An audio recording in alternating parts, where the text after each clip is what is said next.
বঙ্গ রাজনীতি যেন ডিম ছাড়া অচল। কোনো রাজনৈতিক নেতার বিরুদ্ধে ক্ষোভের হাতিয়ার হয়ে উঠছে ডিম। এবার তোলাবাজির অভিযোগে ধৃত সব্যসাচী দত্তকে ফের ডিম থেরাপি, ক্ষুব্ধ জনতার। রবিবার বিধাননগরের ৩১ নম্বর ওয়ার্ডে তৃণমূল কার্যালয়ে ধৃত সব্যসাচী দত্তকে সঙ্গে নিয়ে তল্লাশি চালায় পুলিশ। সেই সময় তাকে দেখা মাত্রই চোর চোর স্লোগান দেয় উত্তেজিত জনতা, ছোড়া হয় ডিমও। এদিকে পুলিশ সূত্রে দাবি, তদন্তের স্বার্থে সব্যসাচী দত্তকে এলাকায় নিয়ে যাওয়া হয়। অন্যদিকে তৃণমূল কার্যালয়ের বাইরে ডিম হাতে দাঁড়িয়ে থাকা স্থানীয়দের অভিযোগ, দিনের পর দিন এলাকায় তোলাবাজি করে গেছেন ধৃত তৃণমূল নেতা। শুধু তাই নয়, এলাকার সাধারণ মানুষের জনজীবন অতিষ্ঠ করে তুলেছিলেন। সেই সমস্ত ক্ষোভ বঞ্চনা থেকেই ডিম ছড়েছেন সব্যসাচী দত্তকে। সব্যসাচীকে ডিম ছোড়ার জন্য এসেছি। কেন ডিম ছুড়বেন কেন? উনি আমাদের তোলাবাজি করতো, আমাদেরকে শান্তিতে বাঁচতে দিত না, তাই জন্যে আমরা এসেছি ডিম ছড়তে।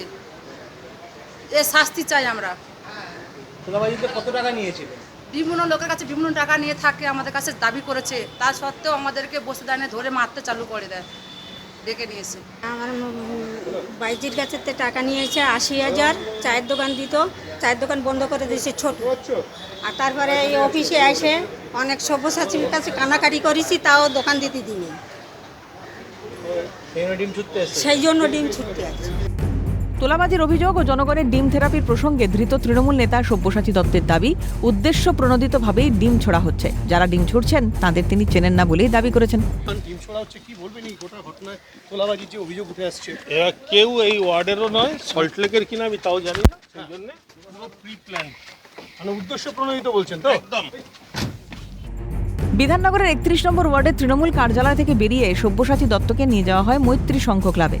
সেখানে তালা বন্ধ ছিল। তালা খোলার জন্য একটি লোক চাবি নিয়ে আসে, কিন্তু তা সত্ত্বেও খোলা যায়নি তালা। যদিও পরে তালা ভেঙে ভেতরে প্রবেশ করে পুলিশ। এরপর ৩১ নম্বর ওয়ার্ডের পার্টি অফিসের বিপরীতে একটি যোগা সেন্টারেও নিয়ে যাওয়া হয় ধৃত নেতাকে। এরপর তাকে নিয়ে যাওয়া হয় তার পুরনো বাসস্থান ডিএল ব্লকের বাড়িতে। সেখান থেকে সব্যসাচী দত্তকে সঙ্গে নিয়েই তল্লাশির উদ্দেশ্যে পুলিশ রওনা দেয় রাজারহাট গোপালপুরের একটি বহুতলে।